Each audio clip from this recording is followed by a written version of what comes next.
Welcome करता हूँ सभी को फिर से और एक नए वीडियो में। आज मैं लेकर आ चुका हूँ आप सभी के लिए फ़िज़िक्स के चैप्टर को, जिसका नाम है लाइट, रिफ्लेक्शन एंड रिफ्रैक्शन। वैसे क्लास 7 में हमने रिफ्लेक्शन के बारे में बहुत पढ़ा था, लेकिन रिफ्रैक्शन के बारे में क्लास 10 में जाकर हम ब्रीफली पढ़ेंगे। ठीक है, दे आर टोटली डिफरेंट। ठीक है, ओके। तो सबसे पहले चैप्टर का जो हेडिंग है वो हमें पता है कि लाइट है। ठीक है, तो लाइट क्या है? What is light? Light is a form of radiant energy. क्या बोला मैंने? लाइट एक एनर्जी का फॉर्म है। और अगर हम फिर से इसको और भी ब्रीफली जानने की कोशिश करें तो ये एक रेडिएंट एनर्जी का फॉर्म है। Light is a form of radiant energy. ठीक है, radiant energy which enables us which enables us to see objects from which it comes from which it comes। तो डेफिनेशन जो है लाइट का वो ये है कि लाइट एक रेडिएंट एनर्जी का फॉर्म है। ठीक है, जो हमें देखने की मदद करता है, जो हमारे आँखों के सामने आता है। आई मीन टू से जो ऑब्जेक्ट हमारे आँखों के सामने भी है, जैसे कि मेरे आँखों के सामने अभी मेरा पढ़ाई का टेबल है। मतलब ये पढ़ाई का जो टेबल है ये मेरे आँखों में इमेज जो फॉर्म कर रहा है ना, बताएंगे इमेज क्या है। तो जो लाइट है वो हमें देखने में मदद करता है, बस ये समझ लो। ठीक है, हमारे सामने क्या है, हमारे पीछे क्या है। ठीक है, तो जो कोई भी ऑब्जेक्ट को देखने का क्षमता, कैपेबिलिटी हमें प्रोवाइड करवाता है कौन? हमारा लाइट। अब लाइट जो है ये इनविजिबल होता है। ठीक है, मतलब लाइट को हम अपनी खुली आंखों से नहीं देख सकते, नेकेड आइज से या फिर अनएडेड आइज से। हम इसको क्या कर सकते हैं, इसको हम पार्टिकुलेट व्यू से देख सकते हैं, पार्टिकुलेट या फिर वेव व्यू से। ठीक है, अभी शॉकिंग बात पता है क्या है? बहुत साइंटिस्ट ये कहते हैं कि लाइट एक वेव है, बहुत साइंटिस्ट कहते हैं कि लाइट पार्टिकल है। अभी किसकी बात सही है और किसकी गलत? ठीक है, इसके लिए एक यू कैन से कि मीटिंग हुआ साइंटिस्ट का।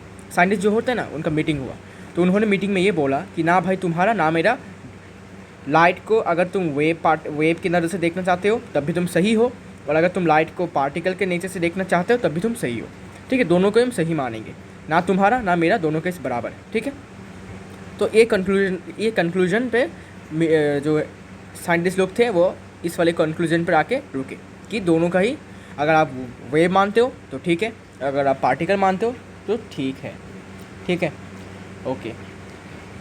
तो लाइट हमें पता है कि एक एनर्जी का फॉर्म है। ठीक है, और एनर्जी मतलब कि कुछ भी काम करने की क्षमता को हम एनर्जी कहते हैं, कैपेबिलिटी टू डू वर्क। ठीक है, क्लास 9 में पढ़ा था वर्क एंड एनर्जी चैप्टर में। मतलब लाइट के पास क्षमता है कुछ काम करने का। क्या काम करने का? अरे भाई, लाइट हमें देखने की मदद करता है, देखने में मदद करता है, किसी भी ऑब्जेक्ट को विजिबल करता है। अगर आप अंधेरे में जाकर, ठीक है, अगर आप अंधेरे में जाओगे तो क्या आपको कुछ भी दिखेगा? क्या नहीं दिखेगा, डार्क दिखेगा, आपको ब्लैंक दिखेगा, है ना। तो लाइट क्या करता है? हमें देखने में मदद करता है, या फिर हमारे आँखों के सामने जो भी कुछ आता है वो हमें देखने की क्षमता देता है कि हाँ भाई हमारे आँखों के सामने ये है। ठीक है, अच्छा। अभी लाइट के दो नेचर हैं। ठीक है ना, क्या बोला मैंने? लाइट के दो नेचर है, जिसे हमको कहते हैं डुअलिटी ऑफ लाइट। डुअलिटी मतलब क्या? डुअल मतलब क्या? दो, और डुअलिटी मतलब क्या? दो नेचर। ठीक है, ऐसे आप समझ सकते हो डुअलिटी का मतलब। डुअल मतलब दो, डुअलिटी का मतलब दो नेचर ऑफ लाइट। तो लाइट के दो नेचर है, क्या क्या? पहला वेव नेचर, दूसरा है पार्टिकल नेचर। ठीक है, तो पहले हम पार्टिकल या फिर कह सकते हो कि रे नेचर भी कहते हो। ठीक है, क्योंकि रे जो है वो पार्टिकल से बना होता है। ठीक है, रे नेचर ऑफ लाइट। अभी जो रे नेचर है लाइट का, अच्छा इसको मैं 1 से देता हूँ। ठीक है, 1 से डिनोट करता हूँ रे नेचर ऑफ लाइट। अभी लिखो, थोड़ा बहुत आपको लिखना पड़ेगा, बहुत आपको ये आइडिया रहना चाहिए कि लाइट के दो नेचर्स हैं।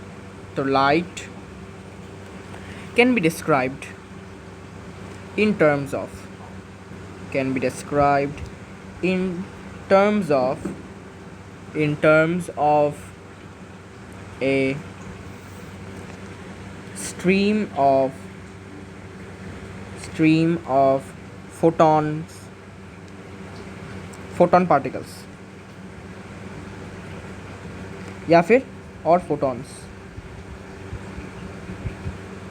मतलब आप लाइट को एक फोटोन पार्टिकल्स का नदी कह सकते हो। स्ट्रीम मतलब क्या, नदी टाइप, ठीक है। नदी नदी नदी कहोगे, ठीक है, नदी नदी कहोगे तो अच्छा होगा। मतलब क्या कहते, जो पार्टिकल्स हैं फोटोन के, ये नदी की तरह बहते हैं, फ्लो करते हैं, और जो स्ट्रीम बनता है, नदी जो बनता है, उस नदी को हम कहते हैं लाइट। ठीक है, समझ में आ गया? ओके, फोटोन और फोटोन पार्टिकल्स मासलेस। अच्छा, जो और एक बात, जो फोटॉन्स होते हैं उनका कोई मास नहीं होता, मासलेस होते हैं। Massless packets of energy. जो फोटोन के पार्टिकल्स होते हैं इनमें भी एनर्जी होता है, क्योंकि मैंने क्या बोला था, light is a form of energy. तो ऑब्वियसली बात है, लाइट के जो कंपोनेंट्स होंगे या फिर लाइट जिससे बना होगा उसके उस पार्टिकल्स का भी एनर्जी होगा, ऑब्वियसली बात है, कॉमन सेंस वाली बात है ना। तो क्या सीखा, फोटॉन्स जो है उनका कोई मास नहीं होता। जैसे कि हमारा मास है, सपोज मेरा मास है 40 kg, 50 kg, ठीक है, वैसे ही फोटॉन के कोई मास ही नहीं होता, मतलब वो एकदम मासलेस होता है। तो मासलेस होना मतलब क्या, मासलेस होना मतलब हल्का होना, इतना हल्का होना कि भाई आप इमेजिन भी नहीं कर सकते हो, क्योंकि मास ही नहीं है, भारी नहीं है। तो you can imagine how much light it is. Light मतलब हल्का नहीं, ठीक है। तो energy travelling with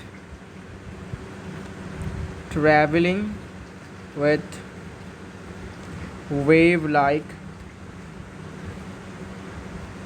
properties.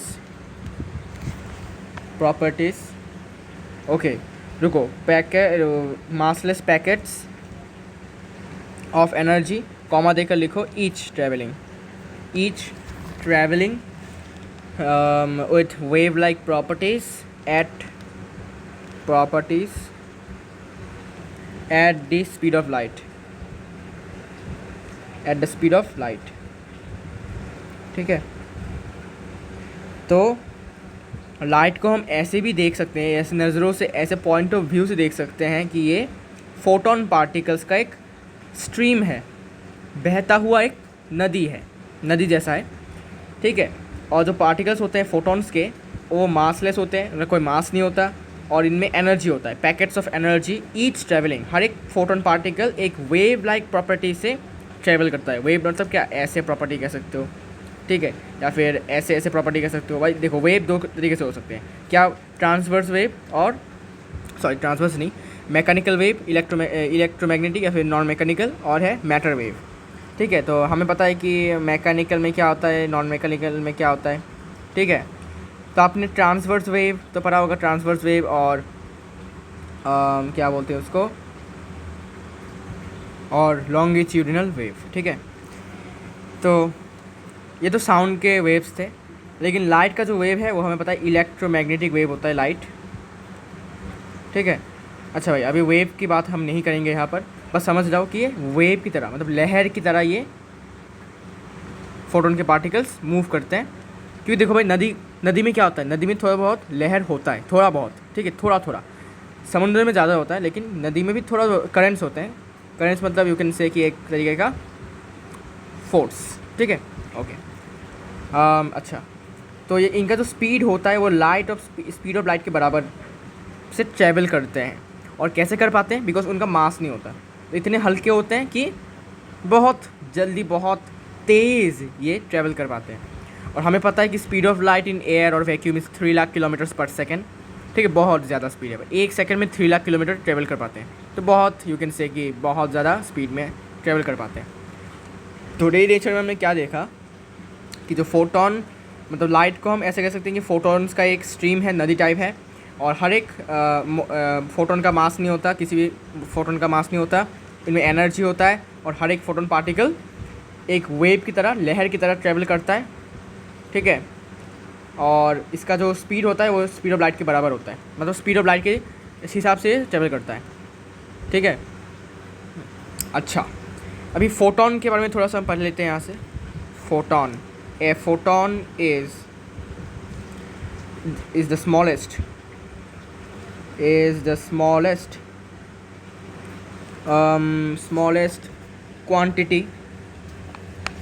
Quantity जिसे हम कहते हैं क्वांटम, ठीक है, क्वांटम। तो भाई क्वांटम फिज़िक्स नाम सुन के ही रोंगटे खड़े हो जाते हैं, क्योंकि ये ऐसा ब्रांच है साइंस का जो भाई अलग दुनिया में है ये, ठीक है। तो क्वांटम फिज़िक्स का नाम जो होता है ना, एकदम यू कैन से वो ऐसे लेवल पर है जिस लेवल पर जाना यू कैन से कि टफ़ है, इम्पॉसिबल नहीं है, लेकिन बहुत बहुत ही ज़्यादा टफ़ है, ठीक है। अच्छा, a photon is the smallest quantity, quantum जिसे हम कहते हैं, ठीक है, स्मॉलेस्ट क्वांटिटी या फिर कह सकते हो क्वांटम ऑफ एनर्जी। एनर्जी का क्वांटम मतलब एनर्जी का छोटा सा क्वांटिटी, मतलब छोटा सा पार्ट कह सकते हो, okay. Which can be transport, जिसको हम एक जगह से दूसरी जगह में ट्रांसपोर्ट कर सकते हैं, मतलब क्या भेज सकते हैं या फिर ला सकते हैं। And it was the realization, ठीक है, it was the realization that light traveled in discrete quanta। सुनो, ये सब बातें पढ़ने की ज़रूरत नहीं है, बस आपको आइडिया दे रहा हूँ कि रे नेचर में एक्चुअली होता क्या है, ठीक है। ये सब बातें अभी पढ़ने की ज़रूरत नहीं, ये वाला एक्सेप्शनल है, ये ऑप्शनल है, ठीक है। Discrete quanta that was the origins of quantum theory, ठीक है। क्वांटम थ्योरी की बात हो रही है यहाँ पर, जो हमें ज़रूरत नहीं है, हमें तो लाइट, अरे भाई हम तो लाइट पढ़ने आए थे, कहाँ क्वांटम थ्योरी मुझे बता रहा हूँ भाई। ये बस आपको नॉलेज, फर्स्ट नॉलेज के लिए आप कर सकते हो, ठीक है। Shows refraction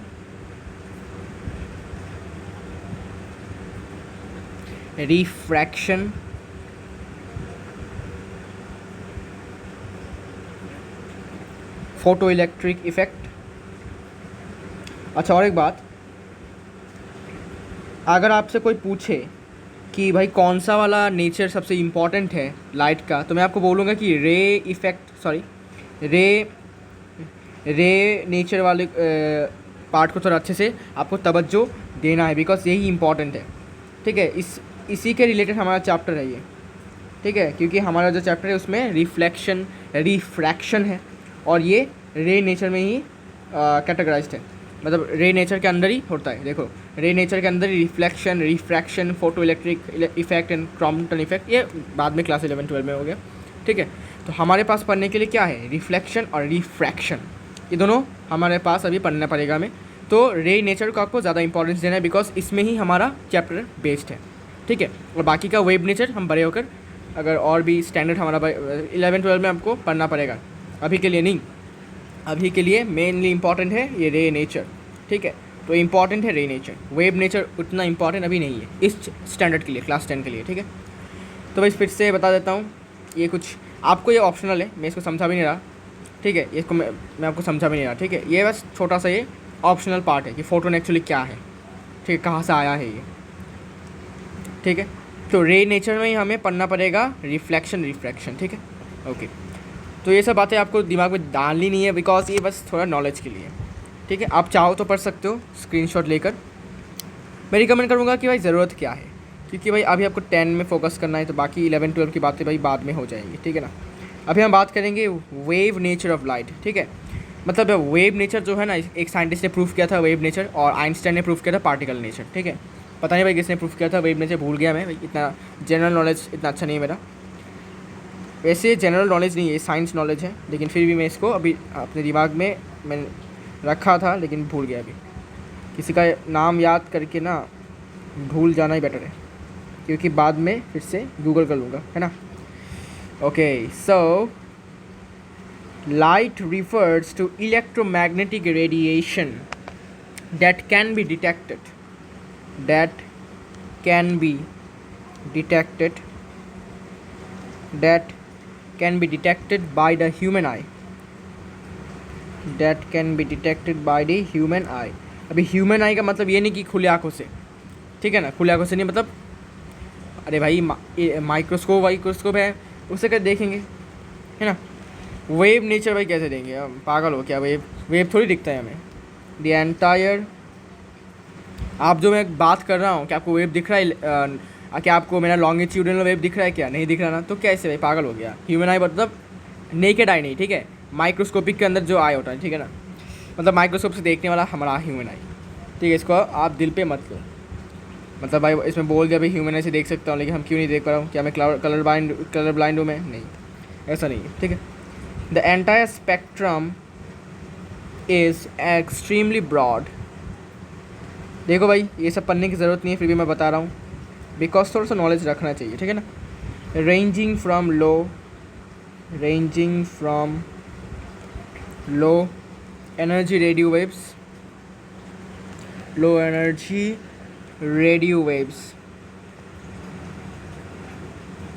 with wavelengths. तो जब भी आप वेव पढ़ोगे ना, तब आपको वेवलेंथ, फ्रीक्वेंसी एक्सेट्रा चीज़ें आपको मिल जाएंगी, है ना। Shows such properties such as interference,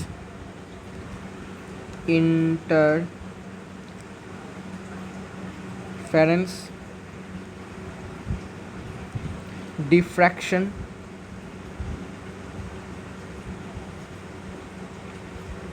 और पोलराइजेशन। ये सब बातें भाई बहुत ज़रूरी है, लेकिन अभी के लिए नहीं। हम इस चैप्टर में थोड़ा बहुत डिफ्रैक्शन के बारे में थोड़ा डेफिनेशन मात्र पढ़ेंगे, ठीक है। डिफ्रैक्शन क्या होता है एक्चुअली, ठीक है। तो समझ में रखो भाई कि वेव नेचर में हमें इंटरफेरेंस, डिफ्रैक्शन और पोलराइजेशन देखने को मिलता है। और वेव नेचर मतलब लाइट एक इलेक्ट्रोमैग्नेटिक रेडिएशन है, मतलब वेव है, ठीक है, जिसको हम अपने माइक्रोस्कोपिक आई से देख सकते हैं, क्योंकि ह्यूमन आई बोला मतलब हमारे आँखों को अगर हम माइक्रोस्कोप के अंदर डालेंगे तभी जाके देखेगा, है ना। And entire electromagnetic spectrum is extremely broad ranging from low energy radio waves with wavelengths, ठीक है। ये सब बातें बाहर में जाए, ये सब अभी ज़रूरी नहीं है। ज़रूरी ये है कि हमें अभी पढ़ना है, ठीक है ना, क्लास 10।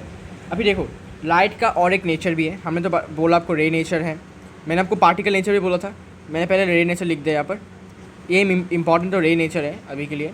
तो पार्टिकल नेचर भी है लाइट का, ठीक है। पार्टिकल नेचर भी लिख लो भाई थोड़ा बहुत। Light also has a property,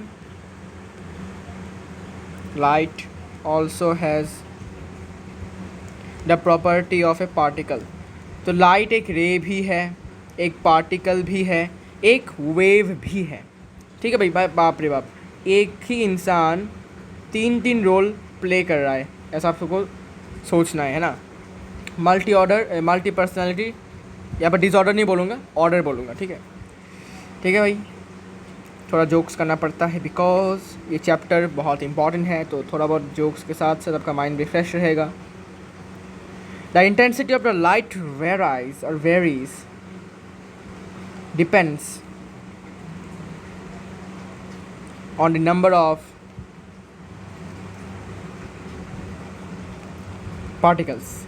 तो देखो और एक बात मैं समझा देता हूँ आपको कि जो लाइट है इसमें एक पार्टिकल का भी प्रॉपर्टी होता है लाइट में, और लाइट का जो इंटेंसिटी मतलब लाइट कितना पावरफुल है, मतलब जैसे टॉर्च का लाइट उतना पावरफुल नहीं है, लेकिन अगर आप स्टेडियम के लाइट्स जो देखोगे, जो क्रिकेट होता है, फुटबॉल होता है, उसका जो स्टेडियम का लाइट होता है उसका इंटेंसिटी ज़्यादा है। इंटेंसिटी मतलब पावर, ठीक है, सिंपल भाषा में याद रखो, पावर बहुत ज़्यादा है। और पावर ज़्यादा कब होगा, जब पार्टिकल्स ज़्यादा होंगे, पार्टिकल्स ज़्यादा निकलेंगे उस सोर्स से। तो पार्टिकल्स ज़्यादा निकलेंगे मतलब क्या, ज़्यादा पार्टिकल्स उस ऑब्जेक्ट की तरफ जाएंगे, ऑब्जेक्ट को ज़्यादा विजिबल करेंगे, है ना। और कम पार्टिकल जाएंगे तो कम विजिबल करेंगे, सिंपल सी बात है, कॉमन सेंस है ये। Light also has any property, okay. Bright light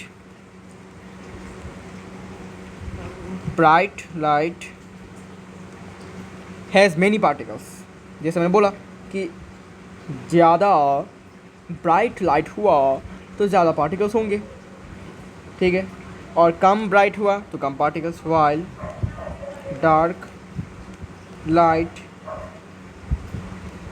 has fewer particles, fewer particles, and this particles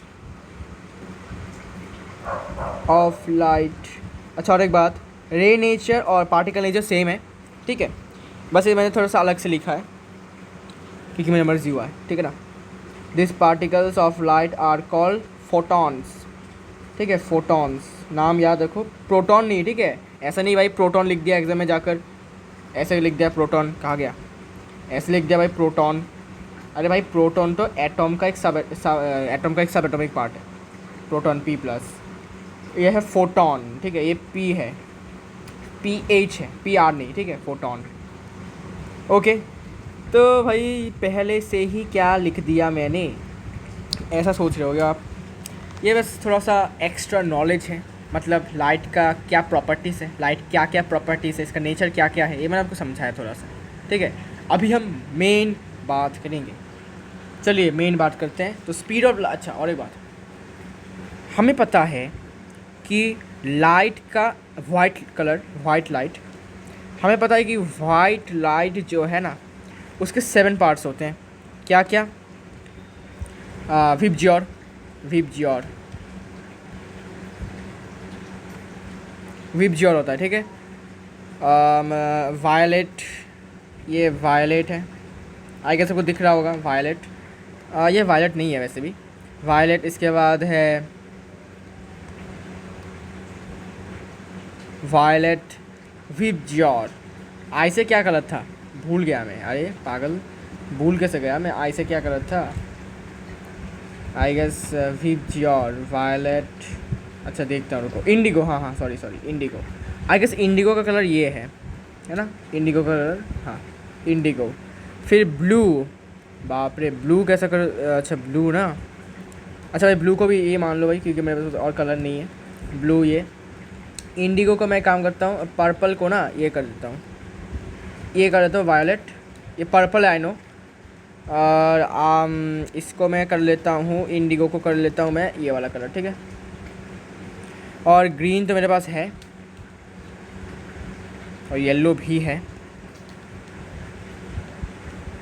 orange नहीं है मेरे पास, वेट, ऑरेंज के लिए ये करता हूँ, ठीक है, ये ऑरेंज है, ठीक है, और रेड लास्ट वाला, ठीक है। हमें पता है कि वाइट लाइट को अगर हम डिफ्यूजन करते हैं, जब भी आप क्या बोलते हैं उसको, प्रिज्म से पास करवाते हैं एक वाइट लाइट को, तब 7 कलर में डिवाइड हो जाता है वाइट लाइट, जिसे हम कहते हैं विबज्योर, जिसे हम स्पेक्ट्रम भी बोलते हैं। इन 7 कलर्स को हम स्पेक्ट्रम भी बोलते हैं, SPECTRUM,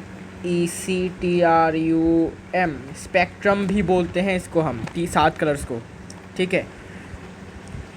तो ये तो हम पता है कि वाइट लाइट के कंपोनेंट्स है ये, लेकिन लाइट के कुछ कंपोनेंट्स भी है, इंपॉर्टेंट बात है ये, लाइट के 7 कंपोनेंट्स हैं, क्या क्या, विबज्योर नहीं है, ठीक है, विबज्योर नहीं है, लाइट हैज़ 7 कंपोनेंट्स, ठीक है, 7 कंपोनेंट्स, क्या क्या, 7 कंपोनेंट्स, पहला है रे, क्या रे, गामा रेस।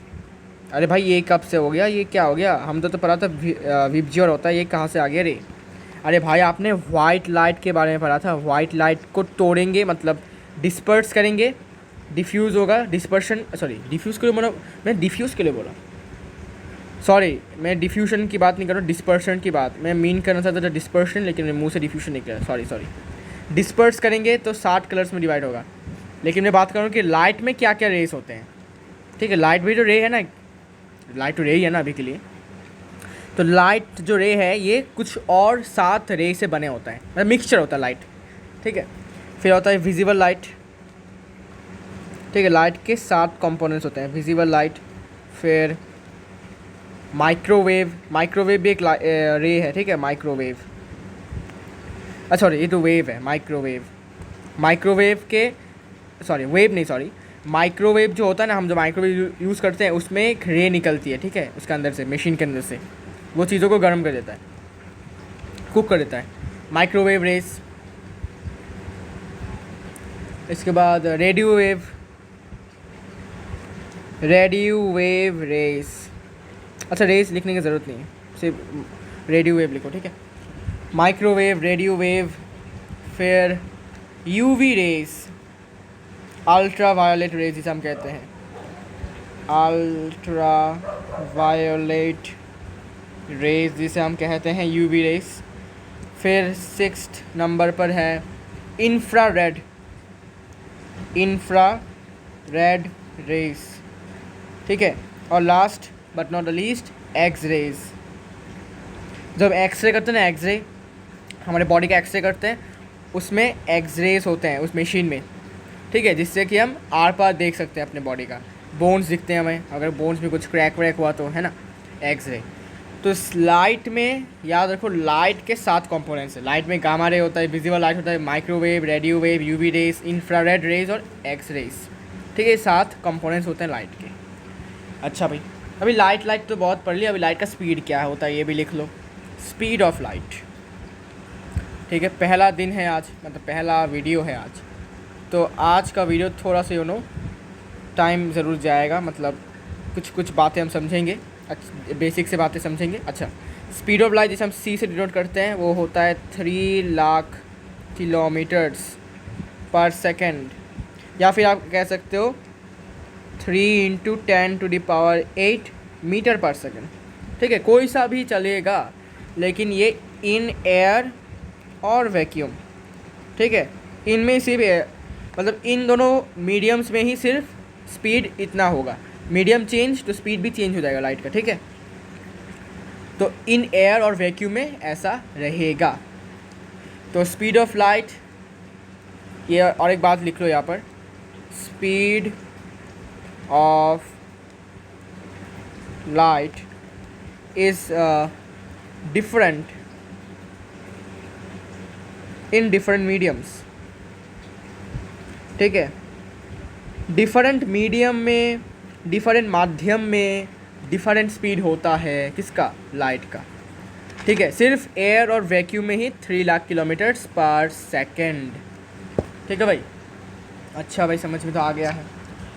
अभी और समझो, क्या समझो, प्रॉपर्टीज़ ऑफ लाइट, मतलब जो लाइट है ना, इसकी प्रॉपर्टीज़ भी होते हैं। अरे भाई, अभी क्या बात होगी भाई, लाइट के प्रॉपर्टीज़ भी होते हैं। हाँ भाई, देखो, लाइट का एक प्रॉपर्टी है कि लाइट रिफ्लेक्ट होता है, ठीक है। लाइट रिफ्लेक्ट होता है और रिफ्रैक्ट भी होता है, ठीक है। लेकिन अभी हम सबसे पहले रिफ्लेक्शन की बात करेंगे। तो फिनोमिनन ऑफ लाइट, या फिर कह सकते हो कि प्रॉपर्टीज़ ऑफ लाइट। फिनोमिनन लिखो, अच्छा होगा, फिनोमिनन, फेनोमेनन,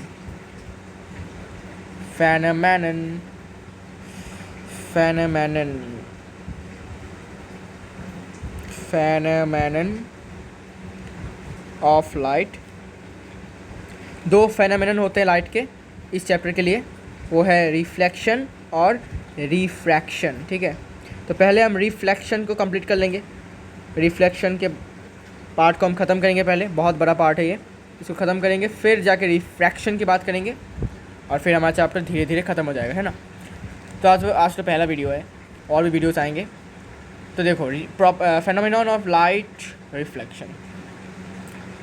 तो रिफ्लेक्शन ऑफ लाइट क्या कहता है, रिफ्लेक्शन ऑफ लाइट क्या कहता है, रिफ्लेक्शन ऑफ लाइट तो ये कहता है कि जब भी एक लाइट का जो रे है, ठीक है, किसी भी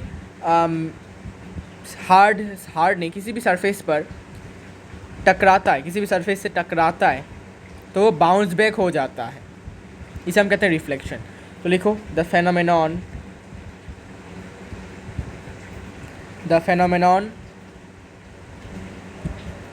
of bouncing back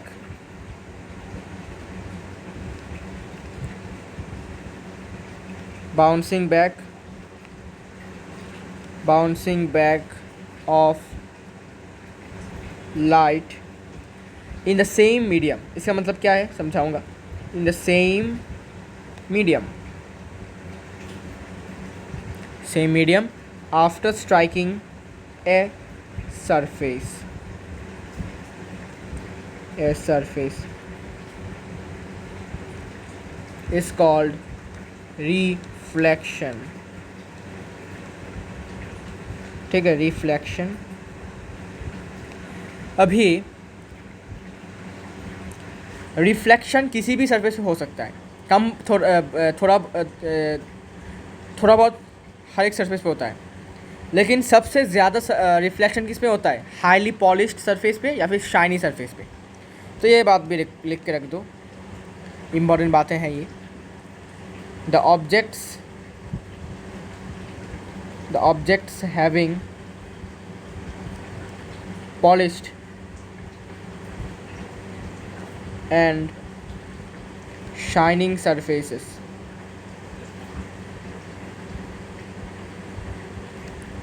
reflect most of the light falling on them।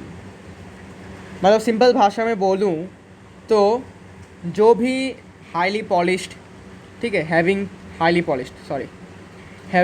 Polished और शाइनिंग सरफेसेस हैं, तो एक बार मैं सिंपल भाषा में बोलूँ तो कि अगर लाइट उन पर गिरती है या फिर गिरता है तो वो सबसे ज़्यादा उनको फिर से भेज देता है।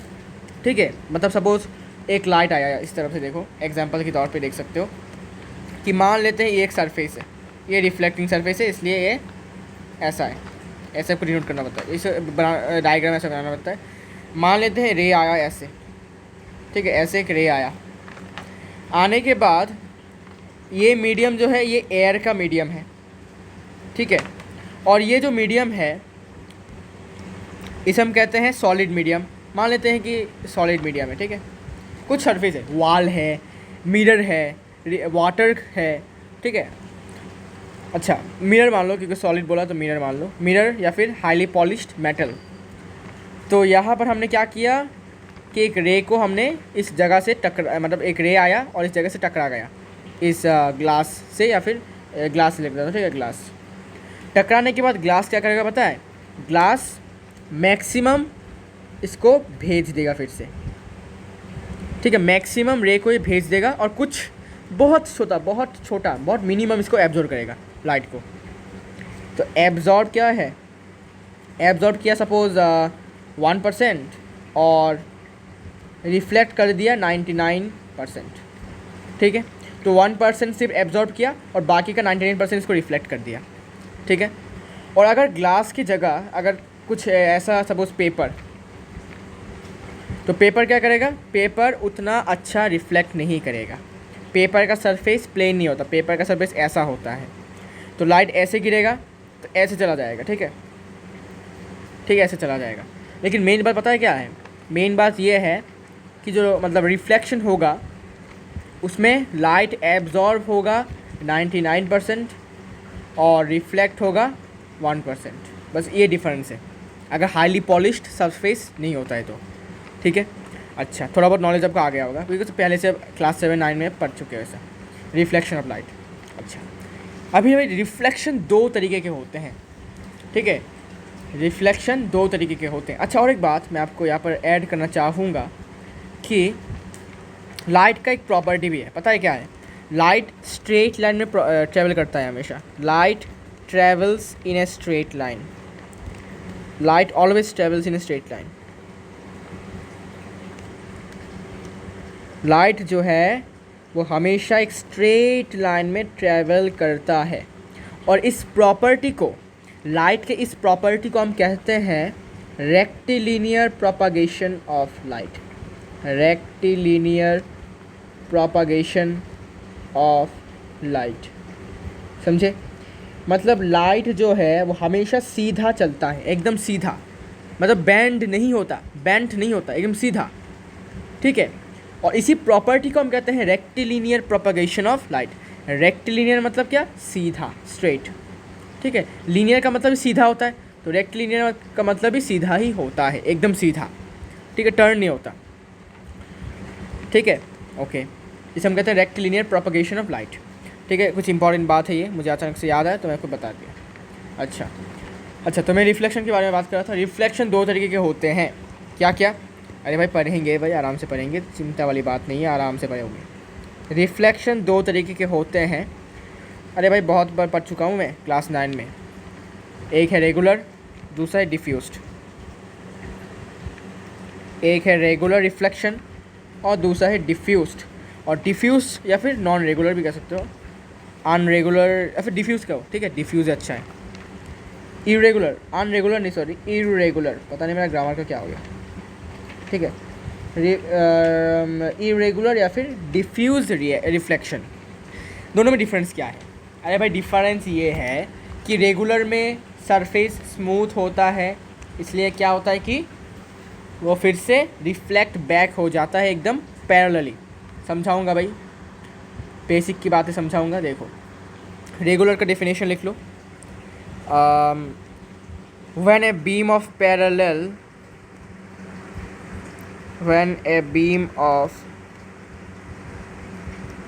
parallel light rays is incident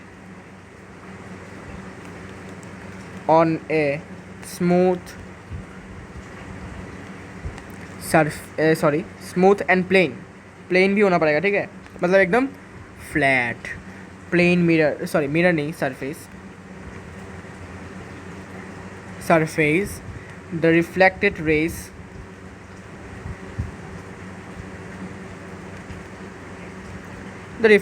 raise will also be parallel. अभी इंसिडेंट रे क्या है, रिफ्लेक्टेड रे क्या है, ये समझेंगे, आराम से समझेंगे। ठीक है, तो रेगुलर रिफ्लेक्शन मतलब जब पैरेलल बीम आएंगे, टकराएंगे, और किस सरफेस से टकराएंगे? स्मूथ और प्लेन सरफेस से, और फिर पैरेलली रिफ्लेक्ट भी हो जाएंगे। जैसे कि ये स्मूथ एक प्लेन सरफेस है, ठीक है, पैरेलली आएंगे, पैरेलली जाएंगे, ऐसा है, इसे बोलते हैं हम रेगुलर रिफ्लेक्शन। बना देता हूँ यार, डायग्राम बना देता हूँ। ठीक है, चिंता वाली बात नहीं है यार, हमेशा याद रखो, ऐसे पीछे से ऐसे करना पड़ता है। ठीक है, इसे हम कहते हैं सिल्वर कोटिंग। ये तो आप देख सकते हो ना, ऐसे करके हमने लिखा, ऐसे करके दिया है ना, ये सिल्वर कोटिंग होता है। सिल्वर कोटिंग इस तरफ हुआ तो रिफ्लेक्टिंग सरफेस इस तरफ होता है। ठीक है, इस तरफ होता है रिफ्लेक्टिंग सरफेस, कोटिंग इस तरफ, इसके ऑपोजिट डायरेक्शन में सिल्वर कोटिंग होता है, मतलब सॉरी रिफ्लेक्टिंग सरफेस होता है। ठीक है, ये आपको पता ही है। तो क्या करें, तो यहाँ पर एक इंसिडेंट रे आया, यहाँ पर और एक पैरेलल आया। ठीक है, पैरेलल आया, यहाँ पर टकराया। ठीक है, टकराने के बाद सपोज़ यहाँ पर और एक आया, ऐसे करके। ठीक है, सब टकराएगा, स्मूथ प्लेन सरफेस है, टकराएगा। टकराने के बाद सेम मतलब ऐसे पैरेलली चला जाएगा, ऐसे पैरेलली चला जाएगा। रुको थोड़ा सा वेट। ऐसे पैरेलली चला जाएगा, ऐसे पैरेलली चला जाएगा। ठीक है, ऐसे पैरेलली चला जाएगा, ऐसे पैरेलली चला जाएगा। समझ में आया? देखो, ऐसे आया पैरेलल, जाएगा भी पैरेलल। ठीक है, तुम बस ये इन रेस को देखो, ये रेस एकदम पैरेलल है ना एक दूसरे के? हाँ भाई है। जाने के बाद भी देखो एक दूसरे के पैरेलल है। हाँ भाई है, मतलब तुम रेगुलर रिफ्लेक्शन हो रहा है इसमें। तो फिगर रेगुलर रिफ्लेक्शन। अच्छा, बहुत आसान है तब तो। हाँ भाई बहुत आसान है। अभी इंसिडेंट रेस किसे कहेंगे?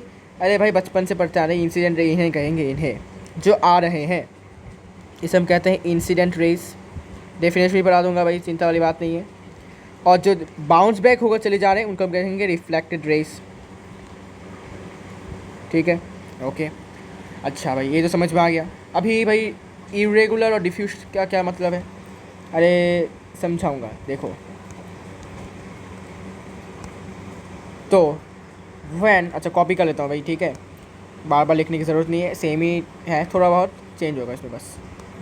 कॉपी, इसमें पेस्ट कर दिया।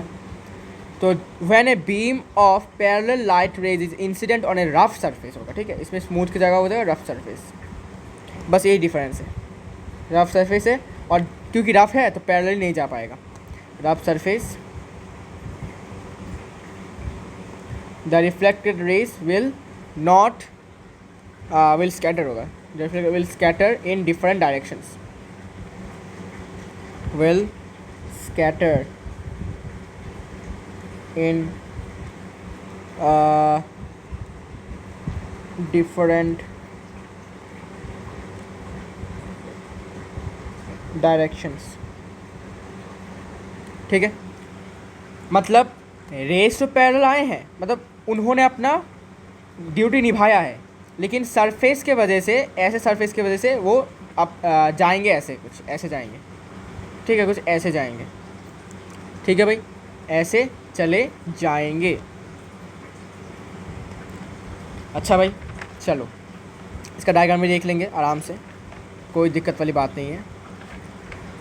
तो इसका जो डायग्राम होगा, इसको थोड़ा मैं इस तरफ लेके जाऊँ, थोड़ा सा इस तरफ। ओके, थोड़ा सा इस तरफ लेके गया, इसको थोड़ा एक्सटेंड कर दिया। अरे एक्सटेंड करने को बोला था मैंने, एक्सटेंड कर देता हूँ, और भी ज़्यादा एक्सटेंड कर देता हूँ। बस अभी डायग्राम बना लेता हूँ, कैसा होगा, कुछ ऐसा होगा। ठीक है, ऐसा रफ सरफेस है, मतलब क्या, उखड़ा हुआ सरफेस, प्लेन नहीं है, एकदम फ्लैट नहीं है। ठीक है, इधर hills and you can say groups हैं, हिल्स एंड ग्रुप्स। ओके, तो पैरेलल गिरेंगे, पैरेलल गिरेंगे, पैरेलल तो गिरेंगे, इन ये तो पैरेलल गिरेंगे ही। ठीक है, ये पैरेलल गिरेंगे, लेकिन लेकिन लेकिन रिफ्लेक्ट बैक हो जाएंगे, डिफरेंट डायरेक्शन में चले जाएंगे, रिफ्लेक्ट बैक होकर। ठीक है, सपोज रिफ्लेक्ट बैक होकर इस तरफ चला गया। ठीक है, ये रिफ्लेक्ट बैक होकर इस तरफ चला गया, फिर ये रिफ्लेक्ट बैक होकर इस तरफ चला गया।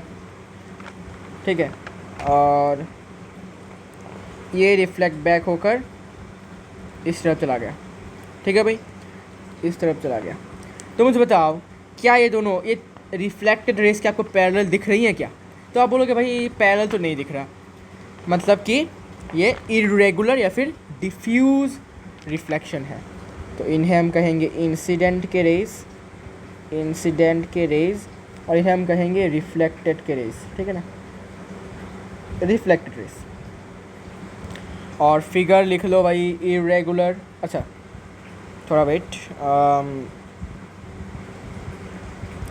यहाँ पर भी ऐसा होगा, क्योंकि भाई रिफ्लेक्ट होगा ना, रिफ्लेक्ट के बिना रेस बाहर जाएंगी कैसे, रिफ्लेक्ट बैक होगा कैसे रेस?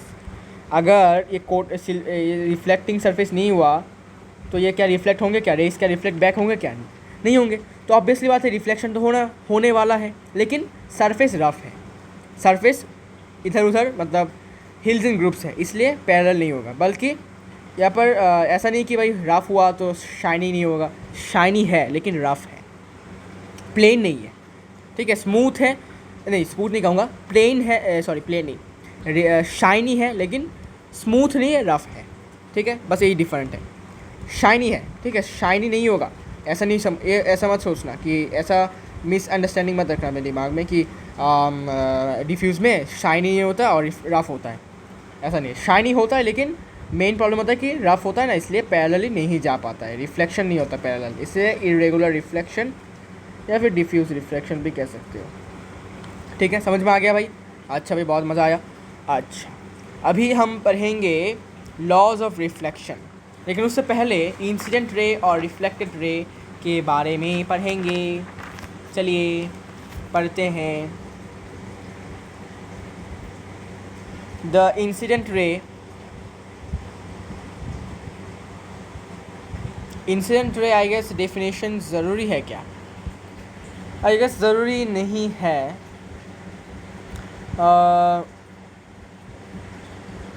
इंसिडेंट रेस मतलब जो स्ट्राइक करेंगे सरफेस को, और रिफ्लेक्टर मतलब जो स्ट्राइक होने के बाद बाउंस बैक हो जाएंगे। ठीक है ना, तो लिखने की ज़रूरत नहीं है। ठीक है, ये तो आपको पता ही होगा, आप खुद भी बना के लिख सकते हो।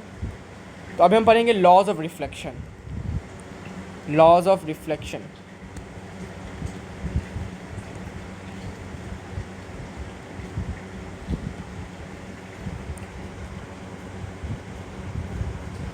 Laws of reflection.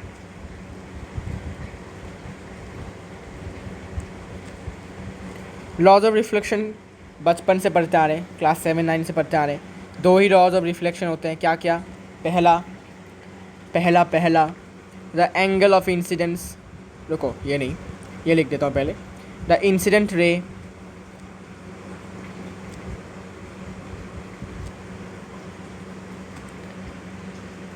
the reflected ray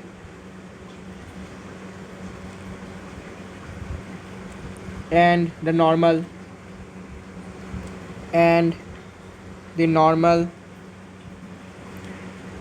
at the point of incidence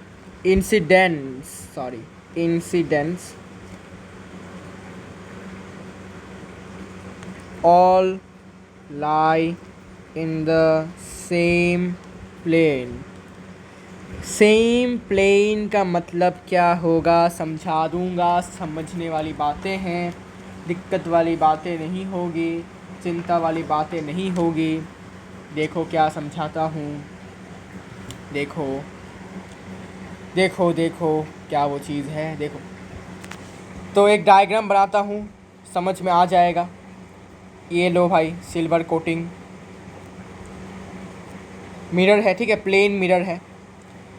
मान लेते हैं एक रे ऐसा आया, ठीक है, एक रे जो है ऐसा आया, आने के बाद यहाँ से टकराया, टकराने के बाद एकदम ऐसे चला गया, ठीक है। तो आया ऐसे, ये इंसिडेंट रे, गया रिफ्लेक्टेड रे, ठीक है। और जो ये पॉइंट है, मतलब जहाँ पर इंसिडेंट रे आकर टकराई है, किसके साथ? मिरर के साथ, उसी को ही हम कहते हैं पॉइंट ऑफ इंसिडेंस। क्या कहा? जिस जगह पर, जिस पॉइंट पर आकर इंसिडेंट रे मिरर के साथ मतलब टकराएगी, मतलब मीट करेगी सिंपल भाषा में, उसी पॉइंट को हम कहते हैं पॉइंट ऑफ इंसिडेंस, ठीक है। ओके, तो मान लेते हैं इस रे का नाम है AO और इस रे का नाम है ABO, ठीक है। नॉर्मल ड्रॉ करना पड़ता है। नॉर्मल क्या होता है? एक इमेजिनरी परपेंडिकुलर लाइन, ठीक है। और ये किसके परपेंडिकुलर होता है? पॉइंट ऑफ इंसिडेंस के परपेंडिकुलर होता है ये। जहाँ पर पॉइंट्स ऑफ इंसिडेंस है उसका परपेंडिकुलर होता है ये नॉर्मल, ठीक है। नाम नॉर्मल है, ठीक है। इमेजिनरी है इसलिए डॉटेड लाइंस, ठीक है। इसका नाम देते हैं N, क्योंकि नॉर्मल है तो N से डिनोट करता हूँ, ठीक है। अभी बोला है कि जितना भी इंसिडेंट रे, रिफ्लेक्टेड रे और normal at the point of incidence, ठीक है, all lie in the same plane, मतलब तीनों की तीनों चीज़ें एक ही प्लेन में लाई करेंगी। इसका मतलब क्या है? मान लेते हैं एक ऐसा सरफेस है, ठीक है। कैसा सरफेस है देखो, समझाता हूँ, देखो ऐसा सरफेस है, देखो मान लेते हैं कि एक ऐसा सरफेस है, कुछ ऐसा सरफेस है, ठीक है। ये रिफ्लेक्टिंग सरफेस है, ठीक है। हमने क्या किया? हमने यहाँ से एक रे दिया, इसमें यहाँ से एक इंसिडेंट रे हमने यहाँ पर आ गया, इंसिडेंट रे यहाँ पर आया, तो ये हमारा पॉइंट्स ऑफ इंसिडेंस होने के बाद ये इधर से जाएगा, है ना, इधर से जाएगा, और नॉर्मल होगा ये वाला, ठीक है। ये N है, ये O है, A है, B है, ये O है। तो अब ध्यान से देखो और बताओ, क्या जो रे है वो यहाँ टकरा कर क्या यहाँ चली गई? क्या ये इस रिफ्लेक्टिंग सरफेस के बाहर चली गई क्या टकरा कर, या फिर रिफ्लेक्टिंग सरफेस के अंदर ही रही? देखो, रिफ्लेक्ट होकर रिफ्लेक्टिंग सरफेस के अंदर ही रही, मतलब क्या इस प्लेन के अंदर ही रही। इंसिडेंट रे ऐसे आया, इस प्लेन पर आया, ये वाला प्लेन है, देखो ये वाला हमारा प्लेन है, ठीक है। तो इंसिडेंट रे आया इस प्लेन के ऊपर, नॉर्मल भी इसी प्लेन के ऊपर बन रहा है, इस वाले प्लेन के ऊपर, और रिफ्लेक्टेड रे भी इसी प्लेन से रिफ्लेक्ट बैक हो रही है और इसी प्लेन में रहती है, ठीक है, इसी प्लेन में रहती है। ऐसा नहीं कि रिफ्लेक्टेड रे ऐसे चली गई, या फिर कह सकते हो कि ऐसी चली गई, नहीं, ये ऐसे एकदम ऐसे गया, एकदम इस रिफ्लेक्टेड सरफेस के एकदम यू कैन से प्लेन को छू कर गया, मतलब प्लेन में ही है अभी भी रिफ्लेक्टिंग सरफेस वाले प्लेन में ही है, ठीक है। और एक एग्जांपल देता हूँ, सपोज मेरे हाथ है, ये मेरा हाथ है, तो जब लाइट रे यहाँ गिरेगा तो रिफ्लेक्टेड रे भी यहाँ से निकलेगी, ऐसा नहीं कि रिफ्लेक्ट बैक यहाँ से निकलेगा। समझ में आया? मतलब ये एक प्लेन मान लेते हैं, ये वाला एरिया प्लेन है हमारा, तो जो भी होगा यही से होगा, यही से रिफ्लेक्टेड रे निकलेगी, यहाँ से यहाँ पर ही इंसिडेंट रे आएगा, और नॉर्मल भी यहीं पर ही बनेगा, ना कि यहाँ पर बनेगा, ना कि यहाँ पर बनेगा। समझ में आ गया बातें? बस। तो अब सरा सा देख सकते हो कि यहाँ पर आया, यहाँ पर नॉर्मल बना और यहीं से रिफ्लेक्ट हुआ। ऐसा नहीं कि भाई यहाँ पर बन गया नॉर्मल, यहाँ पर नॉर्मल बन गया हमारा, या फिर यहाँ पर नॉर्मल बन गया हमारा, नहीं। जहाँ पर जिस प्लेन में है उसी प्लेन में रहेगा ये हमेशा, ठीक है। ओके, तो लिख सकते हो कि A O B and O N at the point of incidence O, at the point of incidence O, ठीक है, O point of incidence है, lies on the same plane,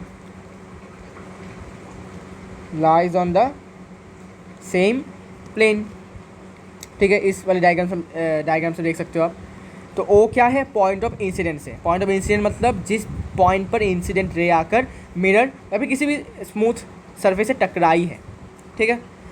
okay, ये तो पहला लॉ हो चुका है। अभी दूसरा लॉ क्या कहता है? दूसरा लॉ ये कहता है कि सेकेंड लॉ कहा गया, हाँ ये सेकेंड लॉ है। The angle of incidence I is always equal to the incident to the angle of reflection, is always equal to the angle of reflection, मतलब स्मॉल आर से डिनोट किया जाता है इसको। डायग्राम कैसा होगा भाई? डायग्राम सेम ड्रॉ कर लो, ऐसे सेम डायग्राम, ठीक है, सेम डायग्राम ड्रॉ कर लो, कोई दिक्कत वाली बात नहीं है। एक ही डायग्राम से हो जाएगा अपना काम। चलो, तो बोला गया है कि the angle of incidence is always equal to angle of reflection. Angle of incidence का मतलब कि जो इंसिडेंट रे है उससे नॉर्मल के साथ कितना एंगल बनाया है उसी को हम कहते हैं इंसिडेंट रे। और एंगल ऑफ रिफ्लेक्शन मतलब क्या? कि नॉर्मल के साथ रिफ्लेक्टेड रे ने कितना एंगल बनाया है उसी को हम कहते हैं एंगल ऑफ रिफ्लेक्शन। बात समझ में आ गया? अरे आ ही गया होगा, क्योंकि आसान है, ये समझा दिया है अच्छे से, तो आसान है समझना। तो ये देखो, इंसिडेंट रे ने नॉर्मल के साथ ये वाला एंगल बनाया होगा, हाँ भाई ये वाला एंगल बनाया होगा, और रिफ्लेक्टेड रे ने नॉर्मल के साथ ये वाला एंगल बनाया है। अगर बोलता कि नॉर्मल के साथ नहीं बल्कि मिरर के साथ या फिर सरफेस के साथ, तो कौन सा वाला एंगल होता? ये वाला एंगल होता। अगर बोलता कि मिरर के साथ कौन सा वाला एंगल बनाया है या फिर सरफेस के साथ, तो ये वाला एंगल होता। लेकिन बोला है कि नॉर्मल के साथ है तो ये वाला एंगल होगा। समझ में आ गया? ओके भाई, समझ में आ गया भाई, बहुत इंटरेस्टिंग है ये। इसको हम कहते हैं एंगल ऑफ इंसिडेंस और इसे हम कहते हैं एंगल ऑफ रिफ्लेक्शन। और दोनों हो क्या होते हैं? दोनों बराबर होते हैं। Angle of incidence always equal to angle of reflection. अगर एंगल ऑफ इंसिडेंस 60 डिग्री होता है तो एंगल ऑफ रिफ्लेक्शन भी 60 डिग्री होगा। मतलब जो एंगल बनाकर ये यहाँ पर आया है उसी एंगल बनाकर, वही सेम एंगल बनाकर ये रिफ्लेक्ट बैक होगा, ठीक है। मतलब नॉर्मल के साथ जो एंगल बनाकर ये इंसिडेंट रे नॉर्मल के साथ जो एंगल बनाकर मिरर को स्ट्राइक किया है वही एंगल सेम बनाकर ये रिफ्लेक्ट बैक भी हो जाएगा, ठीक है। ओके, तो ये हमें समझ में आ गई है। Very good. चलिए अभी यहाँ पर लिख लो here AO equal to incident ray, ठीक है, लिख लो भाई क्योंकि आपको पता रहना चाहिए। और BO इक्वल टू, रुको BO नहीं OB होगा, ठीक है, OB रिफ्लेक्टेड रे जो रिफ्लेक्ट बैक हुई है। फिर O जो है ये है point of incidence, point of incidence. और क्या है? Angle AON, angle AON equal to angle I equal to angle of incidence. और angle BON equal to R, angle R equal to angle of reflection, ठीक है, angle of reflection. ठीक है, okay. अच्छा भाई, समझ में आ गया। बहुत इंटरेस्टिंग बातें हैं यहाँ पर। ठीक है, 2 लॉस हमने समझा दिया है। अभी हम बात करेंगे कि अगर ऐसा क्वेश्चन आ जाए, कुछ ऐसे क्वेश्चन हम बात करेंगे भी। देखो आज का क्लास 1 आवर का होगा, ऐसा मुझे प्रतीत हो रहा है। Find the angle of reflection through second mirror. कैसे निकालोगे अगर ऐसा कुछ क्वेश्चन दे दिया जाए? जैसे कि यहाँ पर एक मिरर है ऐसा, यहाँ पर दूसरा मिरर है ऐसा।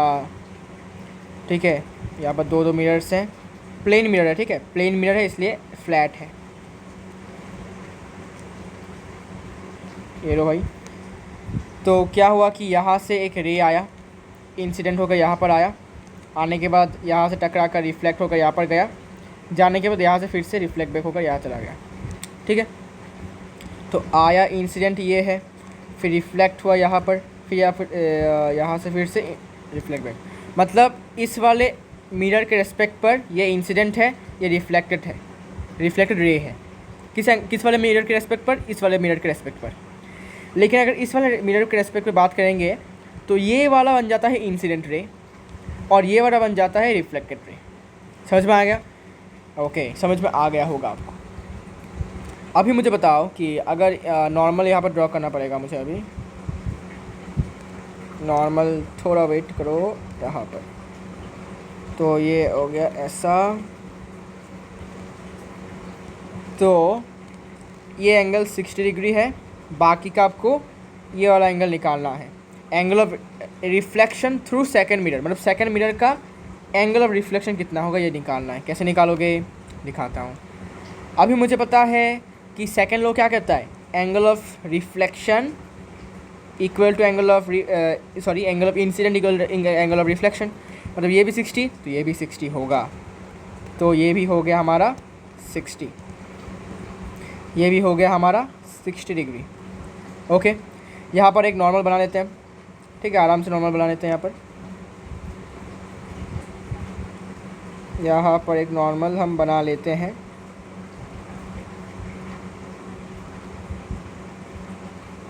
ठीक है, तो ये है अच्छा नॉर्मल। तो ये वाला एंगल भी और ये वाला एंगल भी बराबर होगा, क्योंकि angle of incident equal to angle of reflection. तो अभी मुझे बताओ कि इस वाले एंगल का वैल्यू कितना निकालो, मतलब कैसे निकालोगे? क्योंकि ये वाला निकालोगे तभी तो ये वाला मिलेगा। ठीक है ना? तो बहुत ही सिंपल है। कैसे? देखो, हमें पता है कि जो नॉर्मल होता है वो 90 डिग्री होता है मिरर के साथ। ठीक है, 90 डिग्री होता है मिरर के साथ, मतलब ये एंगल पूरा 90 है। इसमें से ये वाला पार्ट 60 है, तो बाकी वाला पार्ट क्या होगा? 90 माइनस 60 मतलब 30। तो ये वाला पार्ट होगा 30। समझ में आया कि नहीं बताओ? ठीक है, समझ में आ गया। फिर देखो, ये दोनों मिरर्स जो है एक दूसरे के परपेंडिकुलर है। देखो, परपेंडिकुलर रखा है। ठीक है, तो मैं इसको दिखाना भूल गया। मैंने यहाँ पर मैंने इसको मेंशन करना मैं भूल गया 90 डिग्री क्या है। तो यहाँ पर देखो, ये 30 डिग्री, ये 90 डिग्री, तो ये वाला मिल जाएगा हमें। कितना मिलेगा भाई? एंगल सम प्रॉपर्टी से निकाल लो ट्राइंगल का। ये होगा 180 माइनस 30 प्लस 90। तो 30 प्लस 90 कितना होगा? 120 माइनस 60, ये होगा 60 डिग्री। अभी हमें फिर से पता है कि नॉर्मल जो होता है वो 90 डिग्री होता है मिरर के साथ। तो 90 में से ये वाला एंगल 60, तो बाकी का एंगल क्या होगा? बाकी का एंगल होगा 90 माइनस 60 मतलब 30। तो ये वाला होगा हमारा 30, और ये 30 हुआ तो angle of incident equal to angle of reflection, ये भी 30। तो मिल गया आंसर हमारा। तो इसका आंसर क्या होगा? 30 डिग्रीज। बस हो गया, सिंपल सा जो था, है ना? ओके, इसके बाद अगर आपको बोल दिया जाए कि भाई find number of images, find the number of images that can be formed by the object। अगर ऐसा कुछ क्वेश्चन दे दिया जाए कि एक ऑब्जेक्ट, इस ऑब्जेक्ट के द्वारा कितने सारे फॉर्म होंगे, सॉरी कितने सारे इमेजेस फॉर्म होंगे इस एक ऑब्जेक्ट से, कैसे निकालोगे? सामने ये दोनों मिरर्स हैं, प्लेन मिरर्स, परपेंडिकुलर है एक दूसरे के, ठीक है। मान लेते हैं ऑब्जेक्ट यहाँ पर है, ऑब्जेक्ट यहाँ पर है, तो पता है इमेज कहाँ फॉर्म होगा? इमेज फॉर्म होगा इसके परपेंडिकुलर यहाँ पर, सेम डिस्टेंस से फॉर्म होगा। थोड़ा सा इसमें सेम डिस्टेंस है क्या? हाँ। फिर इसके यहाँ पर भी सेम डिस्टेंस, स्ट्रेट। इसका यहाँ पर भी सेम डिस्टेंस में फॉर्म होगा, थोड़ा सा इधर आएगा शायद, हाँ। इधर भी फॉर्म होगा, इधर भी फॉर्म होगा और ऐसे भी फॉर्म होगा, सेम डिस्टेंस से फॉर्म होगा। तो थोड़ा सा ये ऐसा होगा एक्चुअली,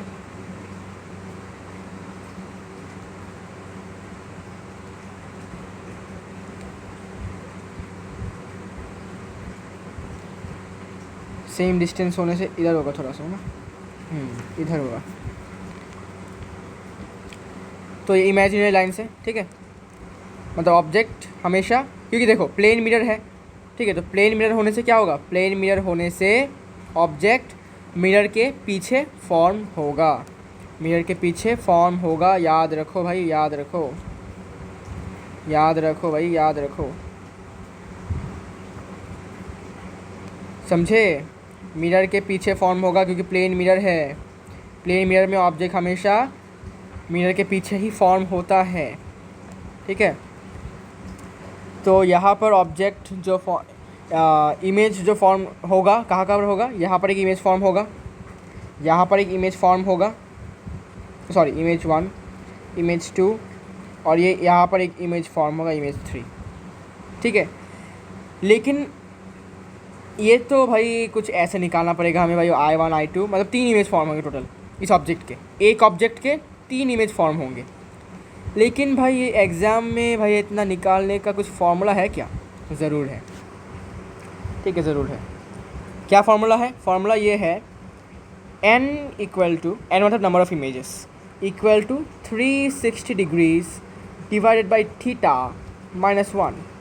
अब ये थीटा कहाँ से आ गया? थीटा का मतलब क्या बिठाएंगे थीटा में ताकि हमें आंसर मिले?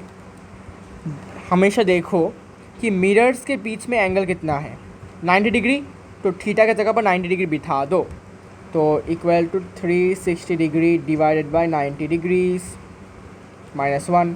इसको और इसको कैंसिल कर दो, 4 माइनस 1 मतलब क्या? 3। तो हुए ना भाई 3 इमेज फॉर्म, यहाँ पर 3 इमेज फॉर्म हुए कि नहीं? बस, और क्या? ये होगा नंबर ऑफ़ इमेजेस, n मतलब नंबर ऑफ़ इमेजेस, ठीक है।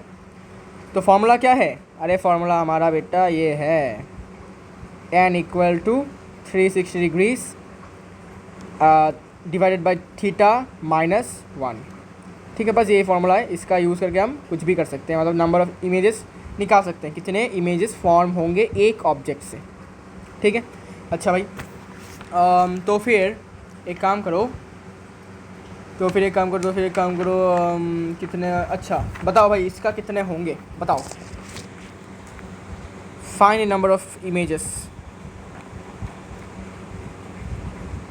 Find number of images. तो डायग्राम कुछ ऐसा है,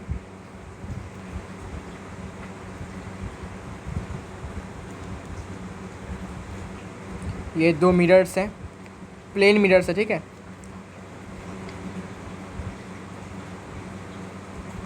इनके बीच में एंगल है 60 डिग्रीज और ऑब्जेक्ट है सपोज़ यहाँ पर।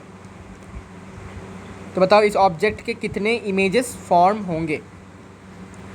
अरे भाई बताओ, जल्दी करके दिखाओ, फॉर्मूला लगाओ, n equal to 360 degree divided by theta -1। Theta कितना है, मिरर्स के बीच में एंगल कितना है, 60 degrees. Wow, 360 degree divided bye 60 degree, 0 0 cancel, 36 divided by 6 minus 1 is 5।